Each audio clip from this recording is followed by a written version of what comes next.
Det var herrevarmt, og dagen før Sankt Hans aften. I varmerheden gik Tøjden gennem gaden med bar mave og lyst hår. Hun havde haft klipklapper på, da hun drog hjem fra sin crib. Det var nogle herregigantiske klipklapper. På grund af hendes mors kæmpe, ildelugtende, ligetårnsbefængte, fodvortes med elefanthusåragtige fodsvamp, knastbefæmmende violinkasser. Så store og klamme var de. Da Tøjden gik over gaden, trådte hun i et gigantisk stykke lyserødt Hubba Bubba bubblegum. Hendes ene klipklap sad fast i tykkegummiet, og den anden klipklap blev ostehapset snappet af en psyko-hættemåge. Hun gik på den glohede asfalt, der nærmest smeltede under hendes fødder. I hendes fake Gucci-taske, hun havde hijacket i Tjekkiet, havde hun totalt mange gummidrenge, med alverdens farver, smag og former, og nogle af dem gik hun med på fingrene og suttede på dem, fordi hun ikke havde råd til at købe mad. Hendes yndlingssmag var de brugte. Hun havde ingen kunder haft, og svedpletterne under hendes arme hjalp ikke just på mængden af kunder, men hun kunne bare lære det den ho.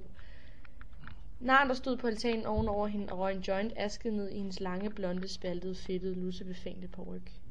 I gaden lugtede der så dejligt af urin, hundelort og shawarma. Her følte hun sig hjemme. På hjørnet af Istedgade stillede hun sig med spredte ben, i håbet om, at der ville komme nogen. Hjem til bordelmutter tog hun ikke gå, for hun havde jo ikke solgt sig selv eller nogen gummidrenge. Hendes hænder var helt rosinrynkede på grund af glidecremen fra gummidrengene. Ak. Ja.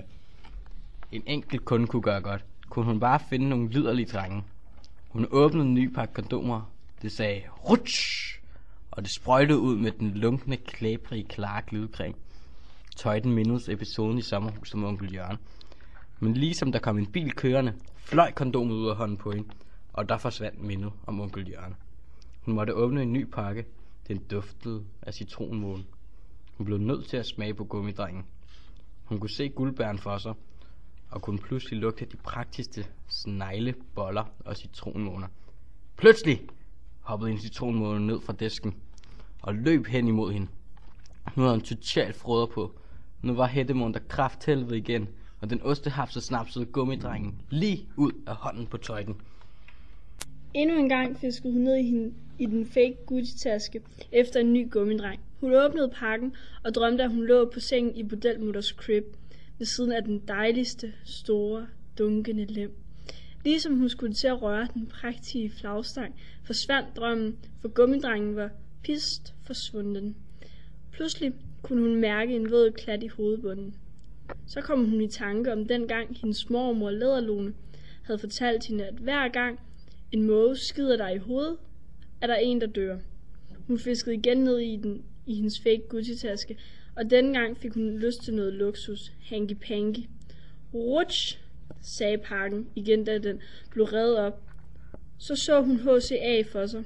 Oh my god, det er jo HCA, sagde Tøjden forbløffet. Hvortil han svarede, tal ikke til mig, skøge. Du har vandæret min ellers så smukke fortælling, skøge.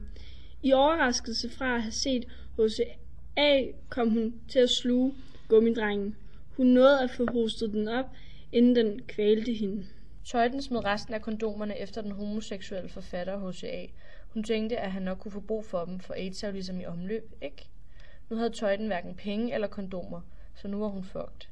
Da hun opdagede, at HCA bare var en hallucination, og så kondomerne på vejen, løb hun derud og samlede dem op. I det øjeblik kom der en lastbil. Hun nåede lige inden hun blev kvæst at se på siden af lastbilen, hvor der stod Tina Trans. Der lå Tøjden splattet ud over hele Istedgade. Nu havde hun endelig fået fred. Og moralen i historien er, uden penge og kondomer var det ikke længe, inden du får kondylomer. Woohoo!